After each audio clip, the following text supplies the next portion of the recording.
everybody. Hey, wanted to capture this piece that I'm making. This is a 24 by 24. I don't know if it was a tray or a piece of art.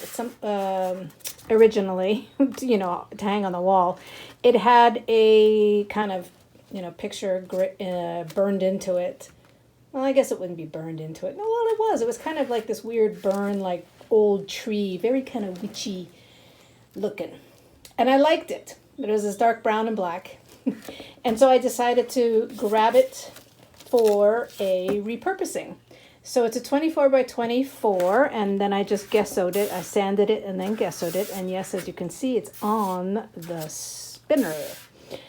So I'm going to be playing with doing a some sort of flowery, playful, whatever. We'll see what happens.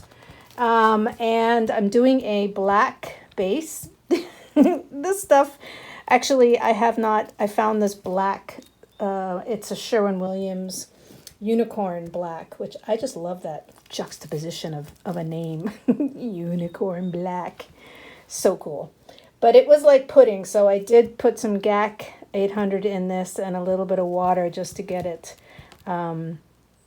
thinned out to work with. You can see it's still pretty damn thick, but it's all right because this is going to be the base. I also put it in this jam glass because this is 12 ounces and I want to have some negative space on here. So with a 24 by 24, that's roughly going to be like 20 ounces of paint.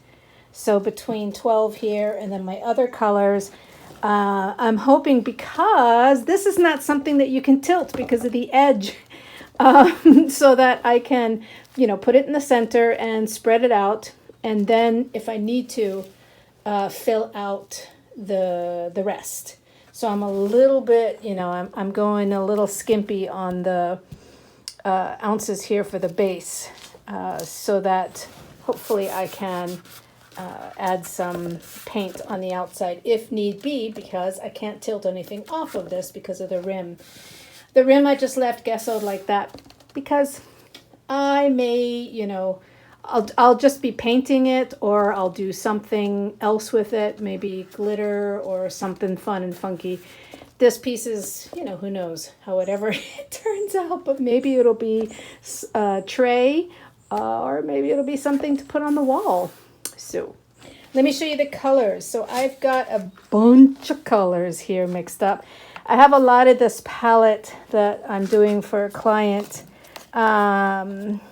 that I might use this really gorgeous blue and a little bit of the Grenache mix with some deep metallic red. And then there's this gorgeous kind of gold. I don't know, this color is called Latte, I think. A couple blues. But mostly what I'd like to do here is play with pinks, purples, blue aquas, and then some interference colors. This is Sequence. No, this is Twinkle, which is an iridescent kind of pink. No, that is Twinkle. It is a blue and pink. Yeah. Yes, that is Twinkle. And then this is Sequence, which is more of a pink shift. And then this is a gorgeous permanent violet dark golden mixed with some gold in there. So I've got also some boom gels, white, pearlescent violet, no, pearlescent violet. We're not going to get violet with this pour. Some native violet purple, and as well some metallic gold. So those are the colors, and I'm going to get the camera put above and we'll see what happens. Okay. I had played, as you can tell, there was a pour that I did on this tray before that I decided I was kind of practicing, playing around. So I didn't film that one. But this here, as you'll see, this is pour number 2. And I'm putting that unicorn black down. Whoops. It's slipping all over the place. Yeah, maybe use some tape, Michelle. So putting a little bit of the frog tape under there, getting it centered. There we go. That's what we want.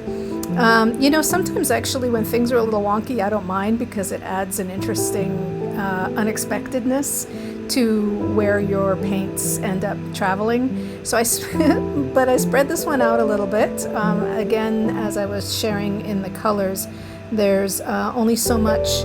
I want a little negative space. I can't tilt anything off, so I'm being conservative with my base. Here I'm just laying layers of those colors with the intent of making a bloom. This was, you'll see what happens. I did make a bloom here. It was really pretty, but then I ended up messing with it.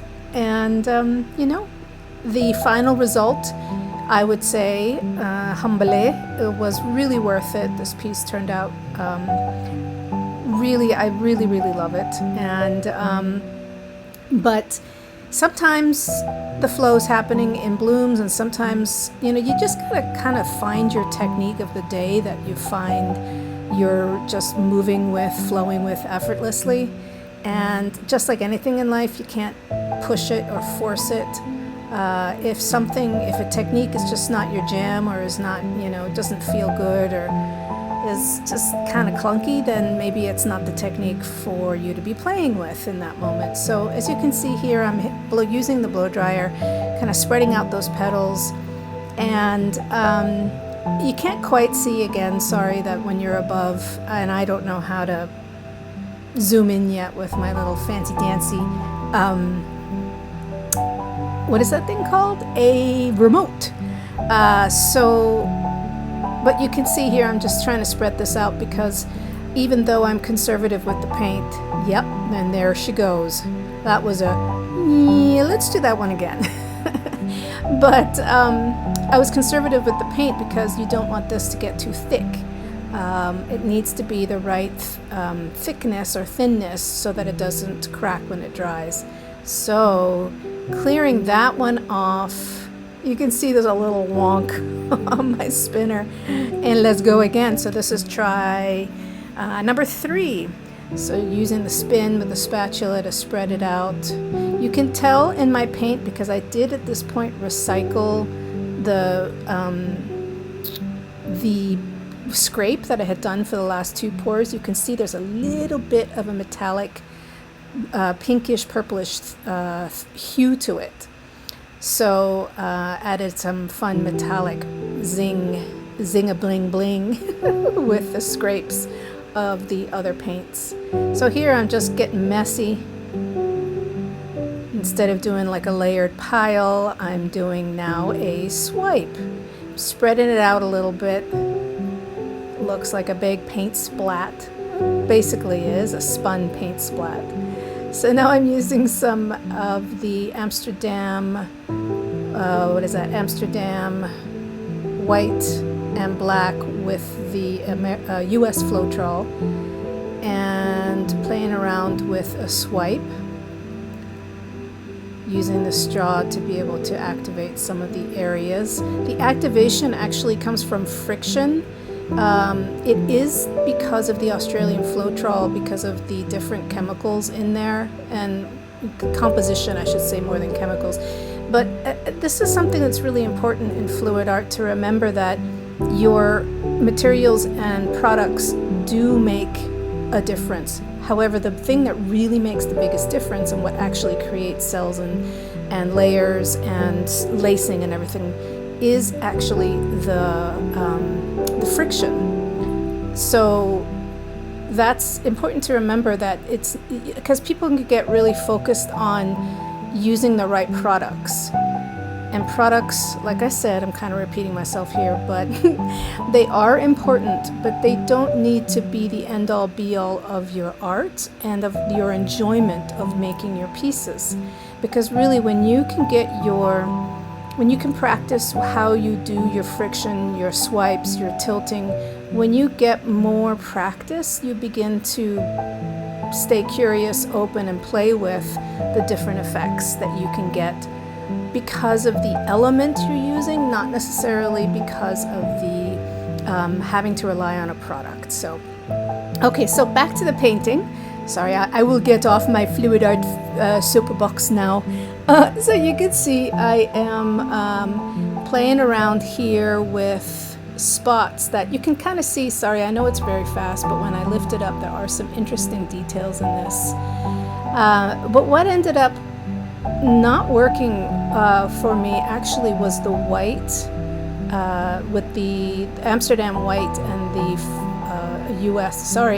Australian Floetrol. I will get better at these narrations. I promise.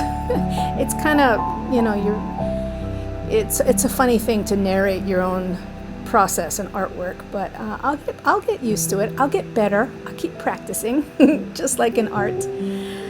Yeah. So you can see there's some really pretty, you can see some of those interference purples and pinks in there.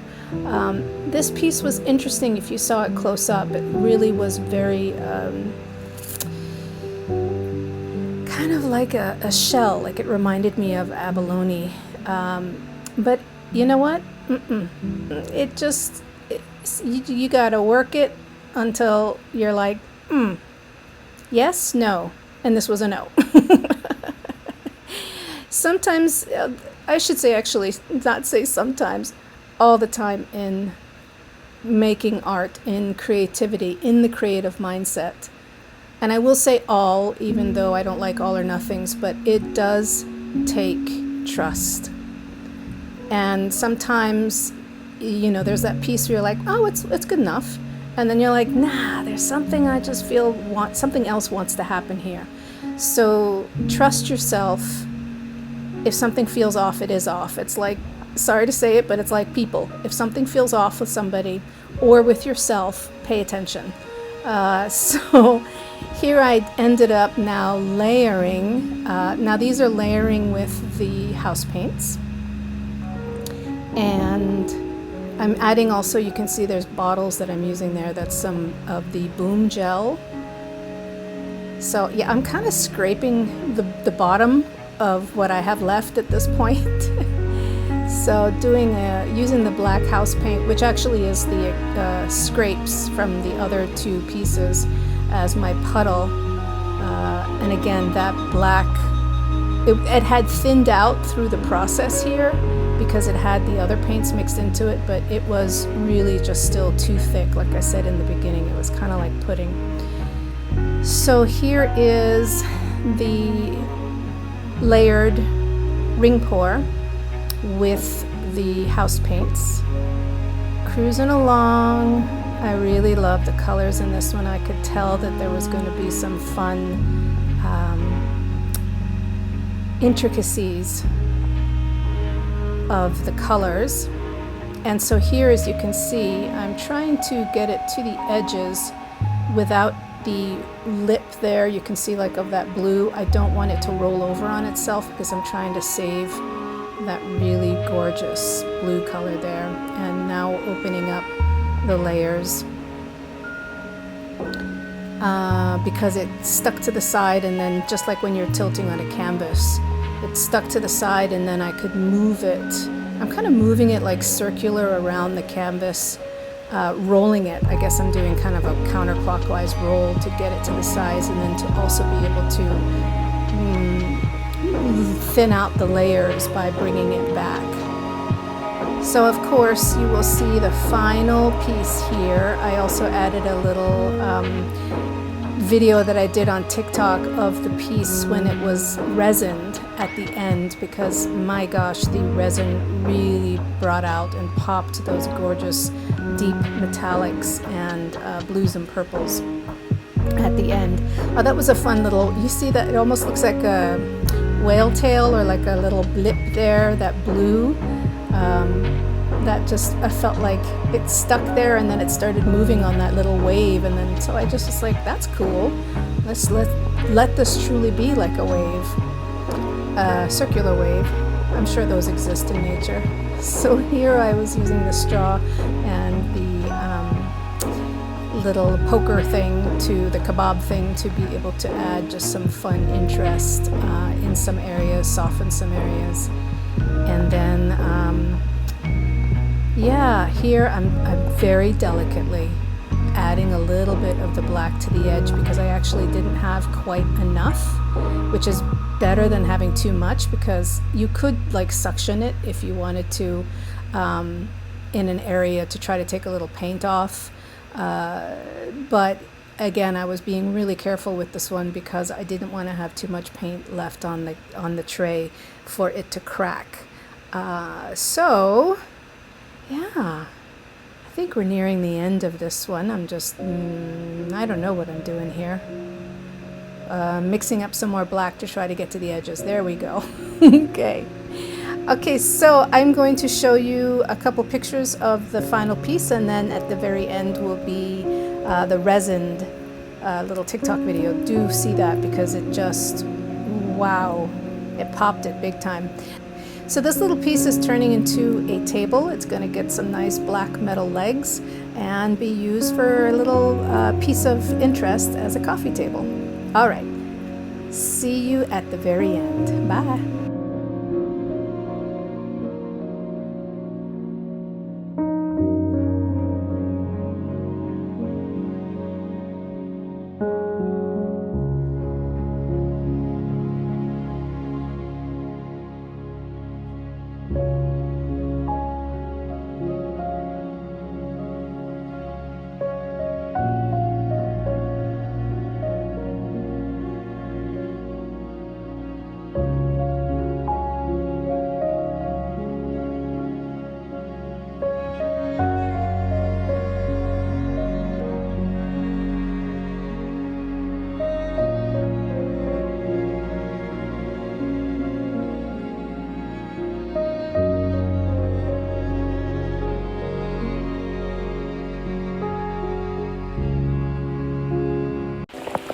Took an old tray that I found at a secondhand shop.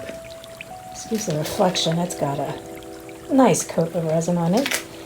And redid it in this pour.